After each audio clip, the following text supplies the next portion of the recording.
Good morning, everyone. Welcome to Study Smart IAS PCS. Today, we are starting with the final part of this knockout series.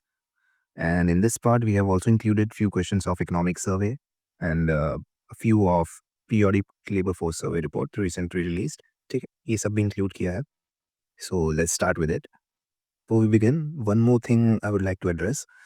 तो few of you have a doubt कि sir ये जो tricks हम याद कर रहे हैं तो ये क्या एक एक्स्ट्रा एडेड बर्डन नहीं है हमारे ब्रेन पे कि पहले ट्रिक भी याद करो फिर ये होगा एंड ओवरऑल हमें ये सब याद करना ही होगा तो isn't it creating more confusion than solving. तो मैं उसके लिए आपको एक स्टोरी बताता हूँ, स्टोरी तो नहीं बट एक फैक्ट बताता हूँ। Suppose this is your brain. Okay, तो आपके ब्रेन को चीज़ें दो तरीके से याद होती हैं, पहली constant feeding and second it's correlation. Constant feeding क्या है कि मतलब आपके ब्रेन को एक्सटर्नली कुछ इन्फॉर्मेशन कॉन्शियसली या सबकॉन्शियसली फीड होते आ रही है and over the period of time you tend to remember it. For example A B C D जैसे बचपन से आप पढ़ रहे हैं या सुनते आ रहे हैं, उसके लिए आपने कुछ लॉजिक थोड़ी बनाया होगा कि वो समहाउ आपको याद हो गई होगी, राइट? सुनते सुनते या बोलते बोलते over the period of time. Similarly तो छोटे बच्चों की बात है, बड़े होने पे भी आपके घर के बाहर मॉर्निंग में सुबह कचरे वाली गाड़ी आती हुई, राइट? एंड उसका फेमस सॉन्ग गाड़ी वाला है घर से कचरा निकाल, आपके ब्रेन को डायरेक्टली या इनडायरेक्टली कभी ना कभी आप सुन ही लेते हैं। एंड वो इतने बार आप सुन चुके हैं कि आपके ब्रेन को मोस्ट ऑफ द सॉन्ग वो याद हो चुका है, राइट? उसके लिए आपने कुछ एक्टिवली नहीं ट्राई किया होगा कि भाई आज मैं ये सॉन्ग याद करके घर जाऊंगा, राइट? ऐसा नहीं था। This is the constant feedback या constant feeding to information to your brain, that's how you learn thing. ठीक है, second is correlation. Correlation is ऐसा होता है कि आपके ब्रेन को आप एक्टिवली ये भी नहीं करते हैं। कोरिलेशन इज लाइक सपोज आपने कोई भी एक वर्ड बोला, सपोज ये बल्ब, एक वर्ड मैंने बोला बल्ब, तो आपके माइंड में ये पिक्चर आई, राइट? बल्ब ऐसा होता है। ठीक है, फिर अभी किसी टाइम तक आपने गार्लिक को पहली बार देखा जीवन में, फिर गार्लिक ऐसा होता है एंड उसको फोड़ने पे उसके अंदर से ऐसे राउंड राउंड करके चीज़ें निकली। तो आपने देखा कि आपकी यार ये जो चीज़ है, ये it relates with this thing, bulb की तरह। तो हमने बोला गार्लिक के बल्ब्स होते हैं, राइट? तो ये कोरिलेशन भी हमारी लाइफ में नेचुरली ही आता है। That's how we are learning things over here as well.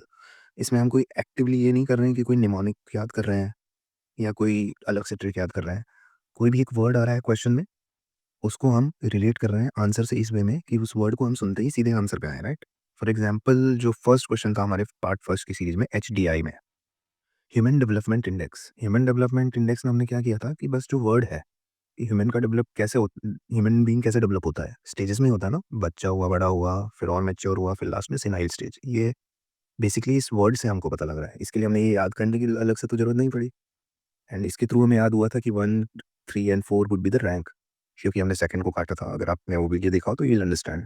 So basically that's what we are trying to do in this series. अगर आप if you feel that it's an extra burden to you, then you can carry on with the conventional way and you still think if it has given you good results, you can continue with it. Otherwise, you can try this as well. और इसमें ये भी नहीं है कि you have to fix to this particular trick that I'm telling you. You can create your own mind maps. You can create your own correlation जैसा भी वो word आपको दिखे, right? So enough Gyan for today. So let's start with it. Which of the following statements are correct? Budget allocation for Lay NRLM is 15,000 something crores in 24-25. It works for providing access to credit for women self-help groups. It is under Ministry of Women and Child Development. So basically question किससे related है? एक scheme है DNRLM, अगर आपको इसके बारे में पता हो तो, दीनदयाल अंत्योदय योजना, नेशनल रूरल लाइवलीहुड मिशन। ठीक है, और रिसेंट फाइल में अगर आपने न्यूज़पेपर या इलेक्शंस वगैरह के टाइम पे देखा हो तो एक वर्ड काफ़ी फेमस था, लखपति दीदी योजना। ठीक है, बार बार रिपीटेडली आ रहा था, अभी महाराष्ट्र इलेक्शन में भी काफ़ी था। तो बेसिकली लखपति दीदी कोई एक सेपरेट स्कीम नहीं है, DNRLM का ही एक पार्ट है। और DNRLM खुद में क्या है? DNRLM मीन्स अंत्योदय योजना है एक। अंत्योदय मतलब जो भी वीकर सेक्शंस हैं उनके लिए एक योजना है। और नेशनल रूरल लाइवलीहुड मिशन, पता ही लग रहा है नाम से कि रूरल एरियाज में लाइवलीहुड के अवसर पैदा करना। ठीक है, और कैसे करेंगे? By providing credits, interest free loans या अपॉर्चुनिटीज़ के थ्रू हम सरकार डेवलप करेगी रूरल एरियाज़ को। ठीक है, और तो तीसरी चीज़ ये भी हमको इससे पता लग रही है, अगर रूरल एरिया की स्कीम है तो वुमेन एंड चाइल्ड डेवलपमेंट के अंडर तो नहीं होगी। तो अंत्योदय में तो वीकर सेक्शंस भी आते हैं, राइट? तो वुमेन एंड चाइल्ड डेवलपमेंट वाला ऑप्शन तो गलत हो जाएगा, because it would be under ministry of rural development. Okay, और second statement, it works for providing access to credit for women self help group. Obviously कि opportunities पैदा करवानी है तो वुमेन सेल्फ हेल्प ग्रुप्स को एक्सेस टू क्रेडिट प्रोवाइड करा रहे हैं, राइट। तभी ये लखपति दीदी योजना का वेरिएंट आया था इसके अंदर, ये कुछ 5 लाख तक के लोन फ्री प्रोवाइड करा रहे हैं, इंटरेस्ट फ्री लोन्स प्रोवाइड करा रहे हैं। ओके, और इसमें बस एक याद करने की चीज़ बेसिकली ये है कि बजट एलोकेशन कितना हुआ है स्कीम पे, अराउंड 15,047 करोड़ रुपीज़ इन 24-25 इस साल के बजट में। तो यही याद रखना है, अराउंड 15 के for DNRLM। Okay, let's see the answer. So as I told you, 1 and 2 only. These two are correct. This is wrong because Women Ministry of Rural Development आएगा यहाँ पे, ठीक है। और 15,000 इस स्कीम पे वैसे पूछेगा नहीं इतना डीप में जाके, just to let you know कि इस पे सेपरेटली बजट में इन्वेस्टमेंट हुआ है स्कीम पे। Okay, let's see the next question. Who has been selected as president of Asian Olympic Council. हमने रिसेंट वाइल में जब हम पार्ट फर्स्ट कर रहे थे, उसके बाद पार्ट सेकंड भी किया, तब उसमें हमने कुछ चीज़ें पढ़ी थी कि देवेंद्र झाझड़िया का नाम पढ़ा था हमने। किससे रिलेट किया था हमने? झाझड़िया को हमने झाड़ी से रिलेट किया था एंड पैरालंपिक्स से कुछ रिलेट किया था, याद है किसी को? भाग रहे थे झाड़ी में डूब गए, right.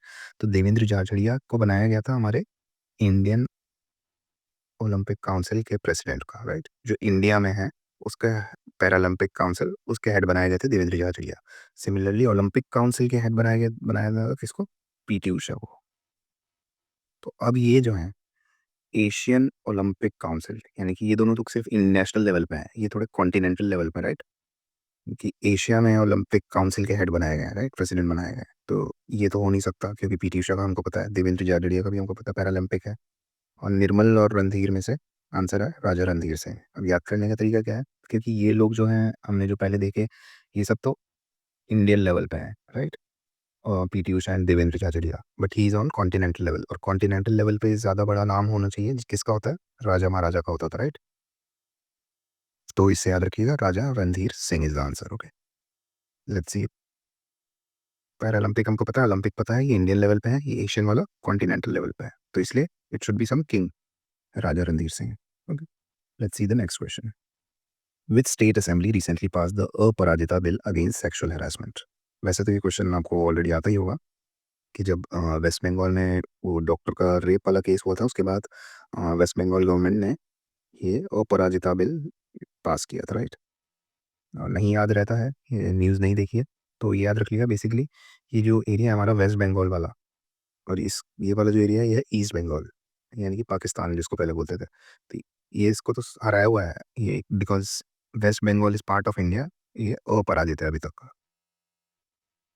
It has not yet been defeated, while east Bengal has been defeated, क्योंकि पाकिस्तान का पार्ट था ना, तो इन दोनों को सेपरेट कर दिया था। वैसे इतनी ज़रूरत नहीं है, आप सबको ऑलरेडी आइडिया है। Aparajita bill is related to West Bengal and sexual harassment वाला है, उसके खिलाफ की मतलब अब काफ़ी सारी उसमें पेनल्टीज डाल दी कि rape case if led to the death would result in life time imprisonment. 21 days के अंदर आपको फर्स्ट कमिटी जो होगी उसको रिपोर्ट जारी करनी है कि क्या हुआ है, ये सब चीज़ें ऐड की गई हैं इस बिल में। Okay, let's see the next question.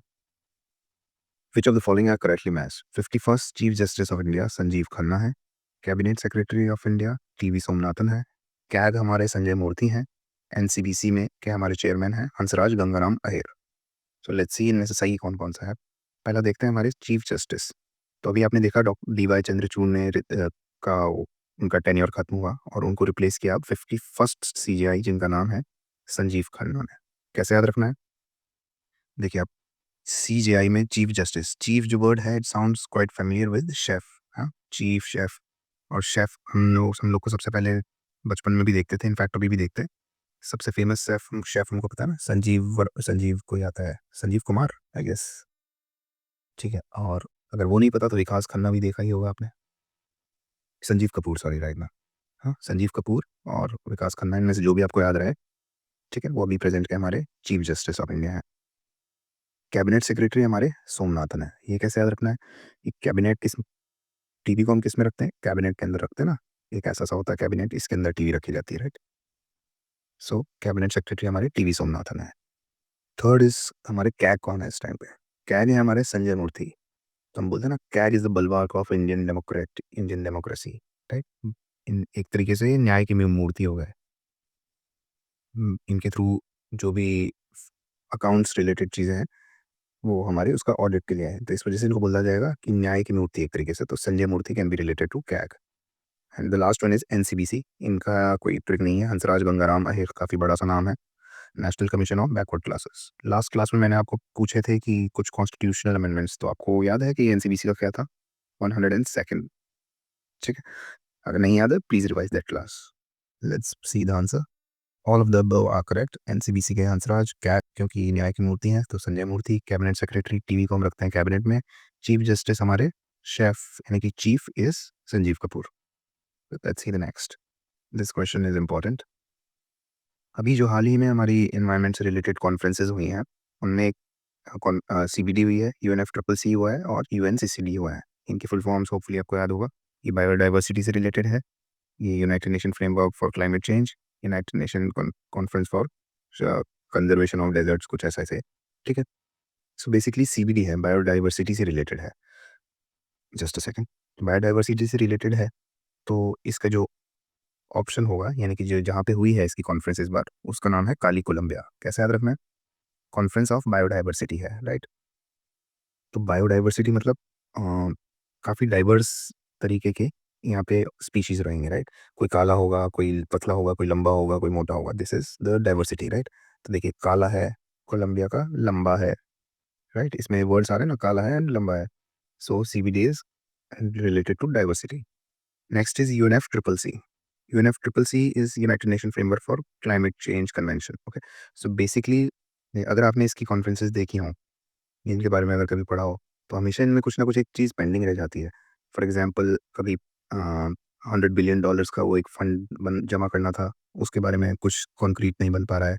कभी अभी हमारा लॉस्ट एंड डैमेज फंड होता है, उसके बारे में बात चलती है, फिर नेक्स्ट वाली कॉप में उससे रिलेटेड कुछ एक जारी कर देते हैं बस। But there is never been anything concrete about this organisation. तो इसमें देखिए हमेशा कुछ ना कुछ बाकी है, यानी कि बाकू। ठीक है, और उसको बोलिए भाईजान जो बाकी है उसको जल्दी खत्म करिए, Azerbaijan. Next is UNCCD. It's related with desert, conservation of desert. Okay, तो डेजर्ट का ऑब्वियसली सब डेजर्ट वाले रीजन में होगा, तो सऊदी अरेबिया में हुआ है, रियाद में। Okay, hopefully you have understood it. Let's see the answer. All of the above are correct. CBD biodiversity, काले हैं, गोरे हैं, लंबे हैं। UNF Triple C is something is always pending. Baijan, finish it. CCD is Riyadh, Saudi Arabia, because desert. Let's see this. Government gave recognition of classical language to 5 languages on 3rd October 2024. Okay. Then the next statement is Sanskrit was the first language to get classical language status in 2004. So basically ये question क्यों पूछा गया है? क्योंकि हाल ही में अभी हमने जैसे देखा क्लासिकल लैंग्वेजेस जो हैं हमारी, उनमें कुछ इंक्रीमेंट हुआ है और कुछ 5 लैंग्वेजेस और जोड़ी गई हैं। तो लेट्स सी कौन कौन सी लैंग्वेजेस हैं। पहली तो है Marathi, because elections were due in Maharashtra दी, तो उनको अपीज करने के लिए मराठी ऐड कर दी गई। Next are 2 historical languages, Pali and Prakrit. ये देखा होगा आपने कि पुरानी एंशिएंट हिस्ट्री में पढ़ा होगा, Pali and Prakrit were the 2 languages. Next is sorry next is Bengali and Assamese. Assamese, ठीक है। Modi ji is always very impressed about the Assamese culture and the way they have defended themselves from against the Mughal rule, the Ahom dynasty. तो उनके लिए उन्होंने specially दे दिया होगा। और Bengali just to cater to the Bengali publics, because usually वो मोदी जी वहाँ पे हार जाते हैं। सो ये याद करने का ही तरीका है। Okay, don't take it personally. ठीक है, तो ओवरऑल क्या क्या हुई हमारी लैंग्वेजेस? पहली मराठी, बिकॉज महाराष्ट्र में इलेक्शन ड्यू थे। 2 हमारी ancient languages, Pali and Prakrit. One is Assamese because Modi ji love Assam, and Bengali because Modi ji want to win Bengal as well. ठीक है, यहाँ पे हमारे मराठी, ठीक, ये ऐड हो गई हैं हमारी 5 more languages। ठीक, next statement is Sanskrit was the first language. Was it? No. Sanskrit was the second language to get classical language status in 2004. Which was the first language then? It was Tamil. Same 2004 में तमिल को मिला था and Sanskrit को मिला था इस 2005 में classical language का स्टेटस। तो कैसे याद रखना है? तमिल को पहला मिला था, नाम में ही इसके मिल है ना, तो उसको ही पहला मिला होगा। Okay, let's see the next question. Overall first rank is Uttar Pradesh, Best district in North Zone is Banda. Which of the following options are correct regarding fifth National Water Awards? Okay. Basically question ये है कि जो अभी fifth national water awards हुए हैं उसमें first rank क्या उत्तर प्रदेश को है. So this is wrong and the best district in north zone is Banda. This is right. तो आंसर क्या होगा basically? Only two. Okay. And how to remember and what are the correct answers? तो water के awards हुए हैं, ठीक है, national water award. ये किसने अच्छा प्रिजर्व किया होगा कंजर्वेशन ऑफ वाटर के लिए, किस स्टेट ने अच्छा योगदान दिया है? तो फर्स्ट है स्टेट का नाम is Odisha, which has got the first rank, and second is UP. ठीक है, तो अगर ये भी क्वेश्चन आ सकता है कि यूपी की कौन सी रैंक रही है इस बार नेशनल वाटर अवार्ड्स में. ठीक है, डू रिमेंबर कि फर्स्ट पे नहीं है, फर्स्ट पे उड़ीसा है. एंड कैसे याद रखें, हम बोलते हैं ना पानी को जिस भी बर्तन में डालो उसका रूप ले लेता है, राइट? तो बिकॉज हर एक दिशा में फैलता है पानी, कोई एक फिक्स डायरेक्शन में नहीं फैलता कि मैं इधर ही जाऊँगा. जिस भी साइड स्लोप होगी, जिस साइड भी अवेलेबिलिटी होगी वहाँ फैलेगा, राइट? तो हर दिशा में जाएगा. Okay, so that's why Odisha is on the first, Uttar Pradesh is on the second. And best district in north zone is बंदा. सो अलग अलग डिस्ट्रिक्ट्स को अलग अलग जोन के वाइज प्रोवाइड किए गए हैं अवार्ड्स. तो कैसे याद रखें, ये वाटर कंजर्वेशन से रिलेटेड अवार्ड्स हैं, राइट? कंजर्वेशन में या आपने कभी अगर नोटिस किया हो कि अगर एक लड़का हो और एक लड़की हो, यानी एक बंदा हो एक बंदी हो, तो लड़कियों को हमेशा टाइम से याद रहता है कि अरे 1 आवर हो गया, I have to consume some water, right? और लड़कों को पिया तो पिया, वरना आधा दिन निकल गया, 6-7 घंटे निकल गया, पी लिया थोड़ा सा, ऐसा रहता है. तो we tend to conserve water in a way. ठीक है, Banda in UP has best district in the north zone, right? Not the bandi, because उनको अलार्म लगाती हैं आजकल अपने स्मार्ट वॉच में कि you have to drink water. Okay, let's see the next question. First the answer is only two. First digital population clock in India has been inaugurated in Bangalore. Okay. First Vedic clock was opened in Ujjain. Okay. Let's see. तो हमने अभी recent में देखा कि उज्जैन में वैदिक clock लगी है. ये तो आपको शायद, अगर करंट अफेयर्स से आप वाकिफ हैं तो you would have read it multiple times. And if not तो ये याद रख सकते हैं आप कि जैसे उज्जैन एक ऐसी सिटी है ना जहाँ पे महाकालेश्वर का मंदिर है, राइट? महाकाल का मंदिर है, तो काफ़ी ऑस्पिशियस सी जगह है. तो वहाँ पे एक ऐसी क्लॉक होनी चाहिए जिसमें सब कुछ मुहूर्त और क्या अभी नक्षत्र है ये सब पता लगता रहे 24 घंटे, ताकि पूजा वगैरह उसके अकॉर्डिंग लोग कर सकें. ठीक है, तो वैदिक क्लॉक को ऐसी जगह पे ही लगाया जाएगा उज्जैन में. सेकंड, हमने देखा है कि Bangalore is a place which is always in traffic, right? तो लोग हर वक्त अपनी घड़ी देखते रहते हैं वहाँ पे, ट्रैफिक में फंसे हुए और कुछ काम ही नहीं है. तो बैंगलोर ने सोचा कि एक ऐसी घड़ी बना दो जहाँ पे लोगों को पॉपुलेशन भी दिखती जाए, क्योंकि बड़ा नंबर है ना, तो उसको पढ़ते हुए टाइम पास ईजी होगा, क्योंकि रहना तो ट्रैफिक नहीं है, राइट? तो पॉपुलेशन क्लॉक कहाँ पे लगाई है? बैंगलोर में. ठीक है, वहाँ बैठे-बैठे अपनी घड़ी मत देखो, ऊपर पॉपुलेशन भी देखो कितनी बढ़ रही है, तुम ट्रैफिक में बैठे हो. Okay, I hope it's clear. Both are the correct. Let's see the next question. Which country has recently announced Green Fuel Alliance India Initiative? Okay. So Green Fuel Alliance India Initiative क्या है? मतलब green fuel को obviously नाम से पता लग रहा है कि ग्रीन फ्यूल के लिए, बेटरमेंट के लिए एक अलायंस किया है. ठीक है, और ये इसने अपनी स्कीम का ही नाम रखा है कि इनिशिएटिव का ही नाम रखा है green fuel alliance India initiative, GFAI, पूरा यही है. ठीक, सो द आंसर इज डेनमार्क. ठीक है, तो डेनमार्क अभी आपने रिसेंट वाइल में देखा हो तो ये जो हमारा नॉर्वे स्वीडन वाला एरिया है इसके यहाँ पे ही है डेनमार्क. ओके, यहाँ फ्रांस जर्मनी वाला.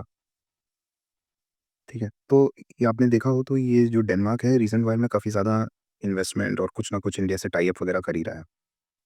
ठीक है, और अगर आप यूपी बेस्ड करंट अफेयर से फेमिलियर हैं तो एक न्यूज़ आई थी बीच में, शायद वाराणसी में या कहीं पे एक कोई सेंटर खोला जा रहा है, लैब खोली जा रही है गंगा से रिलेटेड, गंगा क्लीनलीनेस लैब कुछ करके. तो उसमें भी डेनमार्क ने अपना इन्वेस्टमेंट किया है. तो Denmark has been into something productive with relation to India. तो अपनी एक छाप छोड़ रहा है डेनमार्क, राइट? एक छाप यानी कि एक मार्क छोड़ रहा है इंडिया के ऊपर, थोड़ा लवली वाला छाप छोड़ा है. तो डेनमार्क के नाम में ही मार्क है, मार्क मीन्स छाप छोड़ रहा है. ठीक है, green fuel alliance, GFAI initiative by Denmark. Let's see the next question. India's first private final assembly line FAL for military aircraft C295 was recently inaugurated in. तो लास्ट ईयर अगर 2023 का UPPCS का प्रीलिम्स दिया हुआ आपने तो उसमें भी एक सिमिलर सा क्वेश्चन था कि India's largest helicopter manufacturing unit has been open in कहाँ पे, and answer was something Karnataka. इसका आंसर ये है कि हमारी टाटा इंडस्ट्री ने खोला है, टाटा कंपनी ने। तो इसमें क्या है कि final assembly line for military aircraft, मतलब आज तक जो भी मिलिट्री एयरक्राफ्ट वो यूजुअली कोई ना कोई गवर्नमेंट की ही कंपनी बनाती थी, यूजुअली एचएएल वगैरह। बट इस बार पहली बार ऐसा हुआ है कि किसी प्राइवेट कंपनी को टेंडर दिया है मिलिट्री एयरक्राफ्ट बनाने के लिए, राइट? C295, ठीक है? कहाँ पे मिला उसको? वडोदरा में। याद कैसे रखना है?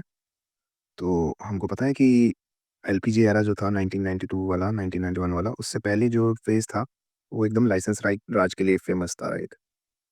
उसमें ये था कि ईज़िली किसी भी कंपनी को प्राइवेट कंपनी को ओपन होने के लिए लाइसेंस नहीं अवेलेबल कराती थी सरकार, और डरा के रखती थी, राइट? अब जो हो गया है कि प्राइवेट कंपनी को ऐसी फ़ील्ड्स में भी अलाउ कर रही हैं मैन्युफैक्चरिंग के लिए, बूस्ट करने के लिए, जो अर्लियर सिर्फ़ गवर्नमेंट जिनके लिए मोनोपोली होल्ड करके रखती थी, राइट? मिलिट्री एयरक्राफ्ट जैसी चीज़ों के लिए भी।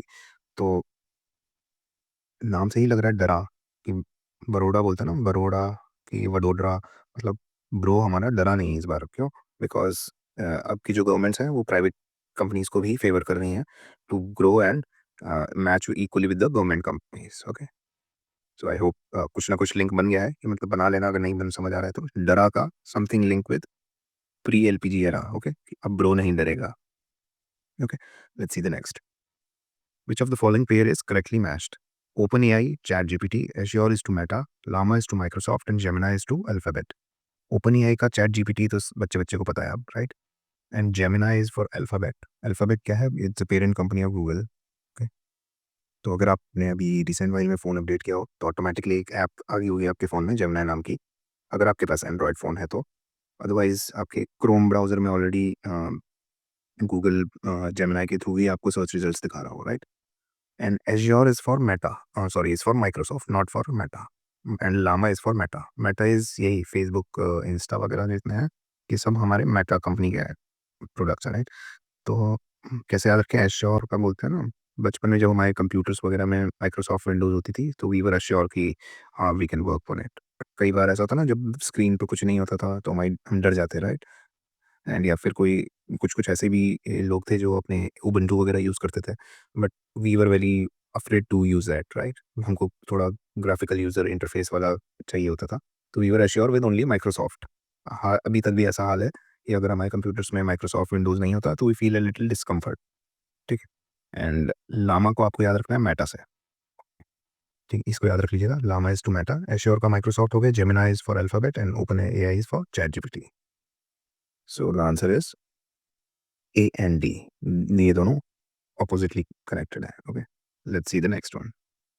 What is the justice Hema committee report pertain to? Hema committee report, अगर आपने अभी न्यूज़पेपर से अगर आप लोग अलाइन हैं तो यू मस्ट बी नोइंग कि हेमा कमेटी रिपोर्ट किससे है। Let's see the options. Impact of covid on bad loans, prison reform से है, exploitation and discrimination in shelter homes, exploitation in Malayalam film industry. So the answer is Malayalam film industry में अगर आपने देखा हो कि सेक्सुअल हैरेसमेंट और डिस्क्रिमिनेशन वगैरह के एंड एक्सप्लॉयटेशन के केसेस आए थे, and after that Hema committee report was put into the picture, कि उन्होंने ऑलरेडी डिफाइन किया हुआ था कि ये सब होता है। तो उसके ऊपर अब गवर्नमेंट के ऊपर सवाल उठाए जा रहे हैं। In fact mainly Malayalam film industry के ऊपर काफ़ी ज़्यादा क्वेश्चनिंग हो रही है। तो याद कैसे रखना है? ऑब्वियसली हेमा मालिनी है, Hema is for something related with acting industry, right? बाकी इतना तो याद रख ही सकते हैं आप कि मलयालम यानी कि केरला इंडस्ट्री, फिल्म इंडस्ट्री से रिलेटेड है। Okay, let's see the next. Where was the ASEAN ASEAN India summit recently held? आपको पता है आसियान, अभी जितने भी समिट आसियान आए, कि आसियान इंडिया है, ऑस्ट्रेलिया ऑस्ट्रेलिया है, जितने भी समिट्स होते हैं ये एक ही जगह पे होंगे, right? Because ASEAN he conduct करवा रहा है।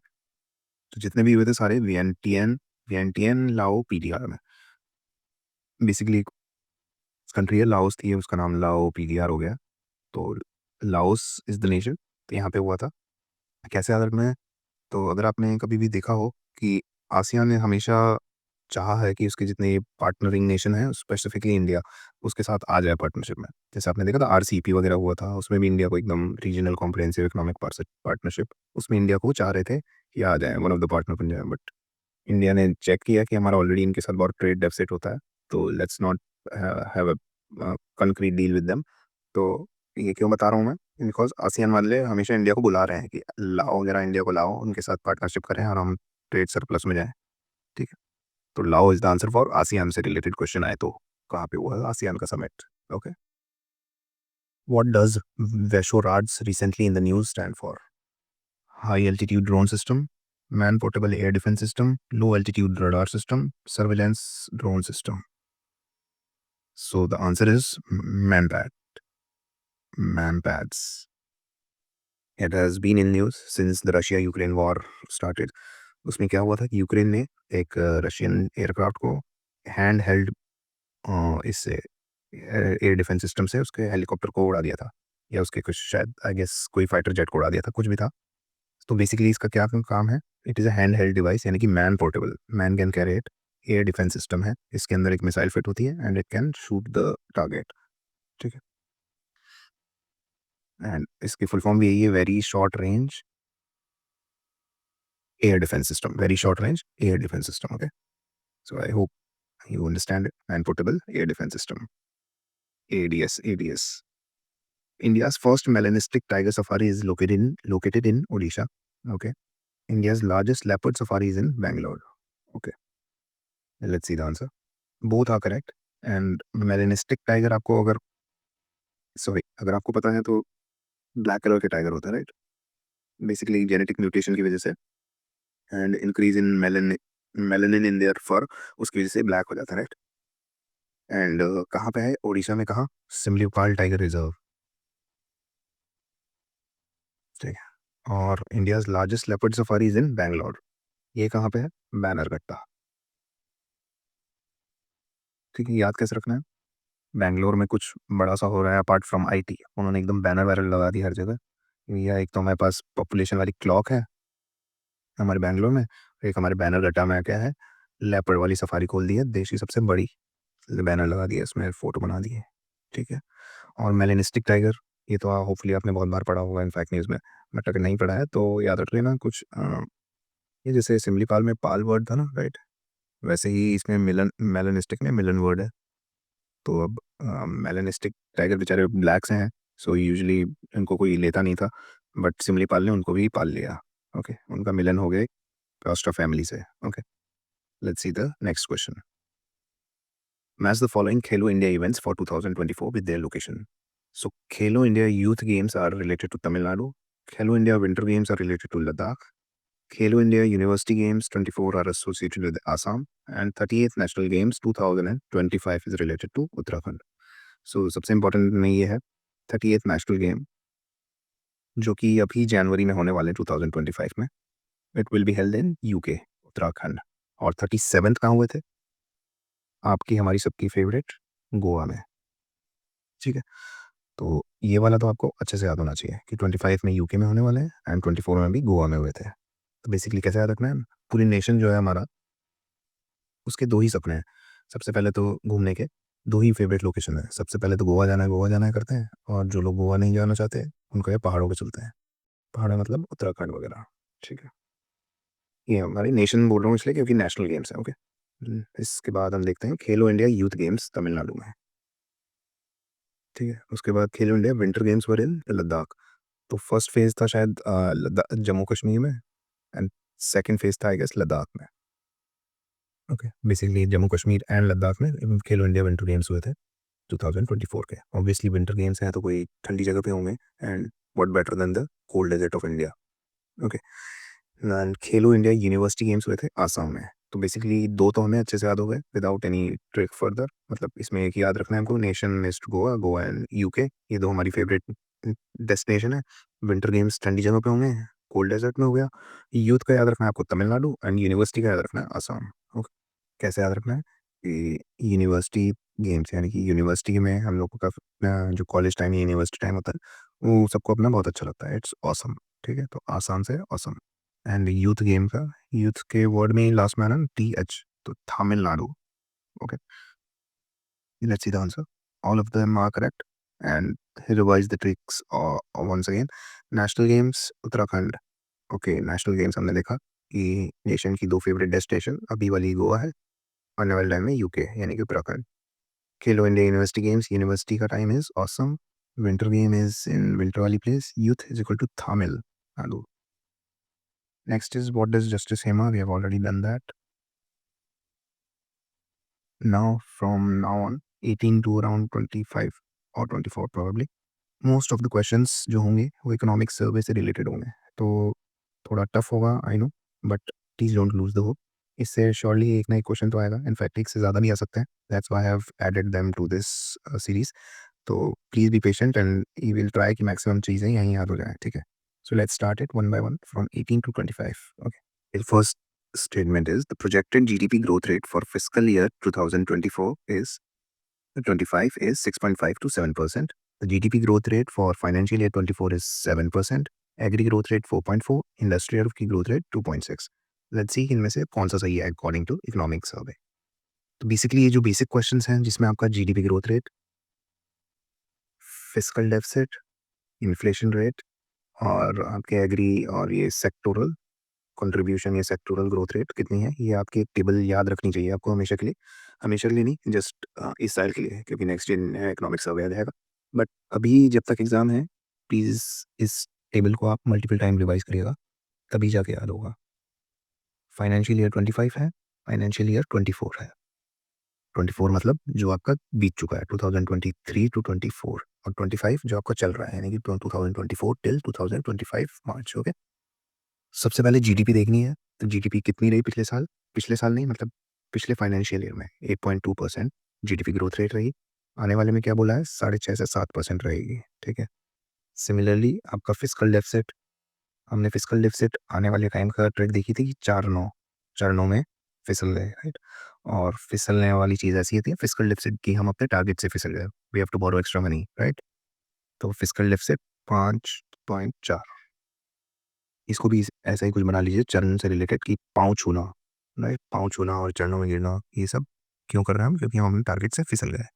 ये हमारा फिस्कल डेफिसिट हो गया। इन्फ्लेशन रेट याद रखिए, जो आपका फिस्कल डेफिसिट है सेम आपकी इन्फ्लेशन रेट रही, और इसका ही ऑपोजिट करिए 5.4 का 4.5, ये आपके आने वाली है टाइम, ठीक है?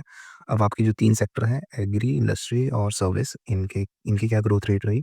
एग्री की रही 1.4, इंडस्ट्री की रही अराउंड 9.5 एंड सर्विस की अराउंड 7.6। इसको एक बार चेक कर लीजिएगा, आई डोंट रिमेंबर, ठीक है? ये आपका बेसिक पूरी टेबल रही है, ओके? तो इस टेबल के according let's see the answers, okay? The answer is only one. The projected GDP growth rate for fiscal year 2025 is 6.5 to 7। ये हमने देखा, प्रोजेक्टेड क्या है? 6.5 से 7। रियल जीडीपी ग्रोथ रेट क्या है 2024 की, यानी कि जो बीत चुका है उसकी 7% है? नहीं, 8.5। ये 7% किसकी थी? फाइनेंशियल ईयर 23 की, okay? Next is agri growth rate 1.4 होगी और 4.4 नहीं होगी, इंडस्ट्रियल की 9.5 होगी, ठीक है? सो फर्स्ट ही सही है। तो let's revise this table once again. Financial year 24, financial year 25, आप भी एक प्लीज पेन पेपर लेके उसमें इसको ड्रॉ कर लीजिए।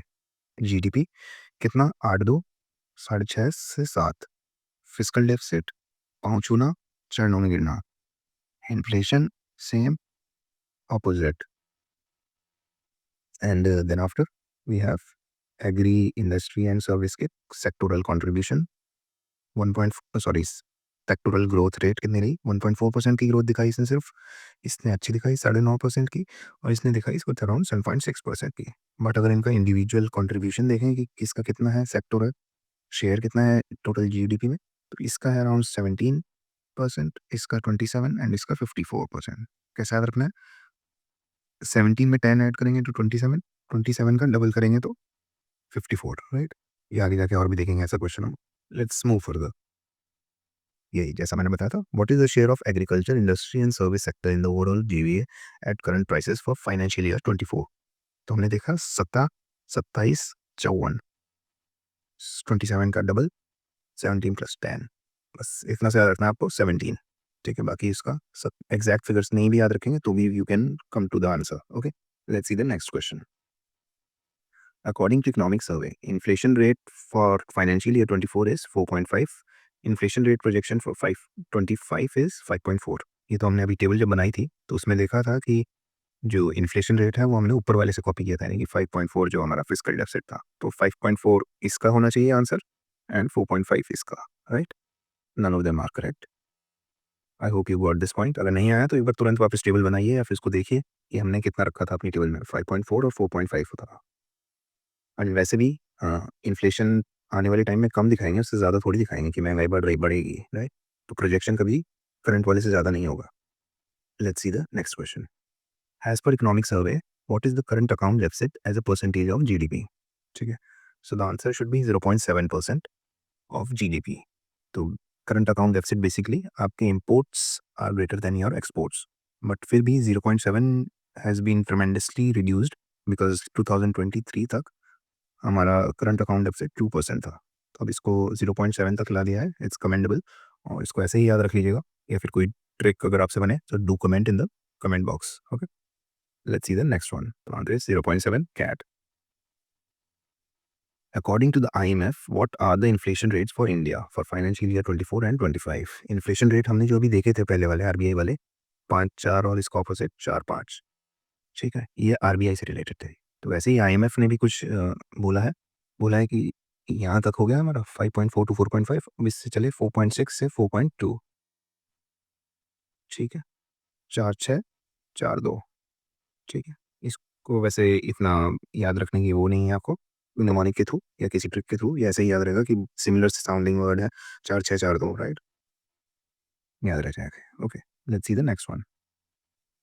Which is correctly matched regarding India's longest infrastructure projects? Okay, Atal Setu is the longest sea bridge in India connecting Mumbai to Navi Mumbai.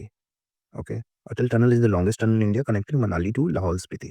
Okay, so the Atal Setu अभी आपने देखा होगा कि recently Modi ji has inaugurated it. इसका ही दूसरा नाम है Mumbai trans harbour link, right, 21 किलोमीटर का है, and it is the longest sea bridge, not only this the longest sea bridge, longest bridge in India as well, ठीक है। So this one is correct, Atal Setu, इसका ही नाम क्या है, Mumbai trans harbour link. Next is Atal tunnel, it is the longest tunnel in India connecting Manali to Lahaul. No, it does connect Manali to Lahaul Spiti, but it is not the longest tunnel. It is in fact highest longest tunnel but in highest altitude, और कुछ और भी इसके साथ terms and condition है कि single tube में highway वाली पे लॉन्गेस्ट टनल है, बट इतना कुछ नहीं, but just remember that it is not the longest tunnel, it is the high altitude highway and something single tube वाली लॉन्गेस्ट टनल है। It's better not to remember this much, बस याद रखिए कि it is not the longest tunnel in India. Okay, let's see the next question. Only one is correct. Okay. What is India's rank in the World Bank Logistic Performance Index? Logistic Performance Index. आपको पता है कि logistic मतलब क्या क्या होता है, कि मेंटेनेंस ऑफ द इन्वेंट्री, या और वहाँ से पूरा रोड के थ्रू ट्रांसपोर्ट, या कैसी कनेक्टिविटी है आपकी ट्रांसपोर्ट की, कि आपके जो वेयर हाउसिंग है वो कैसी है, क्विक सप्लाई चेन आपकी फास्ट है कि स्लो है, ये सब चीज़ें लॉजिस्टिक में आती है। ओवरऑल आप अपने फार्म से लेकर इंडस्ट्री से लेकर और एक्सपोर्ट जोन तक, ये इनफैक्ट टारगेटेड कंट्री या कंज्यूमर तक कितनी देर में चीज़ें आपकी डिलीवर हो जाती हैं, यही आपकी ओवरऑल लॉजिस्टिक में इंक्लूड होता है। ओके, तो लॉजिस्टिक परफॉर्मेंस इंडेक्स पहली बात तो निकालता है वर्ल्ड बैंक। ओके, तो बेसिकली क्वेश्चन मैंने इसलिए डाला था कि वर्ल्ड बैंक से रिलेटेड जो जो चीज़ें हैं, विल सी की कौन कौन सी चीज़ें निकालती है। एक तो रेमिटेंस की रिपोर्ट हमने काफ़ी बार सुना है, इंडिया की इसमें अच्छी रैंक आती है, क्योंकि फर्स्ट नंबर पे सबसे ज़्यादा रेमिटेंस इंडिया ही लेता है। ओके, ये तो हमारा वर्ल्ड बैंक की पहली रेमिटेंस रिपोर्ट हो गई। दूसरा हमको ये अभी पता लग गया लॉजिस्टिक वाला। ओके, थर्ड हमें क्या पता लगा कि एक ग्लोबल इकोनॉमिक प्रोस्पेक्ट, जीईपी, कि मतलब आने वाले टाइम में इकोनॉमीज, वर्ल्ड की इकोनॉमीज में कहीं डिप्रेशन तो नहीं आने वाला, उसके बारे में एक प्रोस्पेक्टिव देती है। अपना प्रोस्पेक्ट का मतलब यही होता है कि आने की संभावना। ओके, और एक रिपोर्ट और इसकी इंपॉर्टेंट है जिसका नाम है global financial development report. Global financial development report, यही चाह रहे हैं, ठीक है। इनमें से रेमिटेंस और लॉजिस्टिक तो आपको याद रह गया। प्रोस्पेक्ट याद रखना है आपको कि प्रोस्पेक्ट मतलब संभावना आने की, ठीक है, कि क्या होने वाला है इकोनॉमी में। और जीएफडीआई मतलब आपने वर्ल्ड बैंक का पुराना नाम सुना हो, या इसका एक पार्ट, एक और इसकी जो ब्रांच है आईबीआरडी जिसको बोलते हैं, तो उसमें डेवलपमेंट वर्ड आता है ना, international bank of something development. Okay, वैसे ही जीएफडीआर का मतलब भी ये है, ग्लोबल फाइनेंशियल डेवलपमेंट रिपोर्ट, कि फाइनेंशियल डेवलपमेंट कैसा है वर्ल्ड में, ठीक है। तो इसमें लॉजिस्ट, ये तो आपकी बेसिक रिपोर्ट हो गई, इसलिए बताया मैंने जस्ट इन केस अगर आपसे पूछ लें कि कौन सी रिपोर्ट कौन पब्लिश करता है, उसमें वर्ल्ड बैंक आंसर हो तो you can eliminate the options. Okay, तो लॉजिस्टिक परफॉर्मेंस इंडेक्स में क्या रैंक रही, तो रैंक इज 38। कैसे याद रखना है, मतलब इतना कुछ हम लोग, हमारी गवर्नमेंट ने किया कि पहले तो फास्ट टैग लगा दिए सो दैट और ट्रैफिक में कहीं हमारे लॉजिस्टिक से रिलेटेड कोई प्रॉब्लम ना आए। सारे ई वे बिल्स वगैरह भी पास किए हैं जिसमें कोई हिंड्रेंस ना हो, कोई चेकिंग वगैरह फालतू की ना करें, तो ये सब चीज़ें इंक्लूड की। बट स्टिल हमने देखा कि टर्न अराउंड टाइम काफ़ी ज़्यादा बढ़ा हुआ है इंडिया का। तो although we have improved a lot, rank 38 आ गई, इससे पहले काफ़ी ज़्यादा थी, बट स्टिल हमें और तेज़ करना पड़ेगा अब काम। तो और तेज़ को हम लिंक करेंगे 38 से, ठीक? और तेज़ करेंगे हम कि जो कभी-कभी टोल प्लाज़ा पे फिर भी कुछ लोग अटक जाते हैं ना, उनको भी भगाओ, जल्दी आगे बढ़ते रहो, ठीक है? We have to create different corridors for our logistics to move fast, okay? और तेज़ is equal to 38। Let's see the next. According to PLFS annual report 2023-24, सबसे पहले एलएफपीआर है, कितना है दिया है इन्होंने 60% अराउंड, ओके। अनएम्प्लॉयमेंट रेट दी है इन्होंने around 3.2%। Female level labour force participation rate दी है अराउंड 41%। वर्किंग पॉपुलेशन रेशियो दिया है इन्होंने 58%। तो लेट्स सी इनमें से क्या क्या सही है। तो basically labour force participation rate क्या है कि मतलब एक पॉपुलेशन है उसमें कितने लोग ऑलरेडी वर्किंग है या कितने लोग वर्क सीक कर रहे हैं, यही सब लेबर फोर्स हमारी कितनी है, ठीक है? कितनों को अभी जॉब चाहिए, कितनों को जॉब मिल गई है, ये सब इंक्लूड होता है लेबर फोर्स में। तो बेसिकली ये याद रखिए। चलिए आगे देखते हैं, इसकी ट्रिक पहले एक बार याद रख लेते हैं। तो ये 60% है, ठीक है, ये सही है। अनएम्प्लॉयमेंट रेट पता ही आपको क्या होती है, 3.2। फीमेल लेबर फोर्स में यही है कि ओवरऑल पॉपुलेशन में कितनी फीमेल्स ऐसी हैं जो वर्क कर रही हैं और कितनी ऐसी जो वर्क सीक कर रही हैं।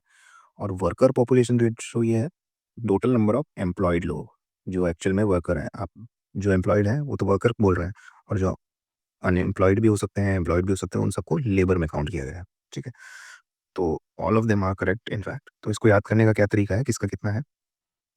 समझिए आप कॉलेज में कॉलेज लाइफ में आप पढ़ रहे थे कि and you wanted to score just 60% so that you are eligible for most of the things, most of the company के इंटरव्यू देने, most of the government jobs में अटेम्प्ट करने के लिए आप 60% के लिए साल भर पढ़ते रहे, एंड समहाउ यू गॉट 60%, ठीक है? तो आप बेसिकली 60% तो पा गए, but you were not able to secure a job. Some of you were able to, some of you were not. तो you came in labour labour force, ठीक है? कि मतलब आप कुछ लोग थे जिनको मिल भी है, कुछ लोग थे जिनको नहीं मिला, ठीक है? कहीं कुछ लोग थे वो थोड़ा कम 60% के लिए नहीं करे, they scored a little less than you, around 58% उन्होंने स्कोर किया। बट उन्होंने क्या किया, साथ में एक स्किल डेवलप कर लिया, उन्होंने कुछ कोडिंग वगैरह कर ली, तो उसकी वजह से वो एम्प्लॉयड तो हो गए, बट उनके पास ये अच्छी रैंक परसेंटेज नहीं थी, बट उसका कुछ मैटर ही नहीं करता because they have a job now, they are in a worker population, they are worker.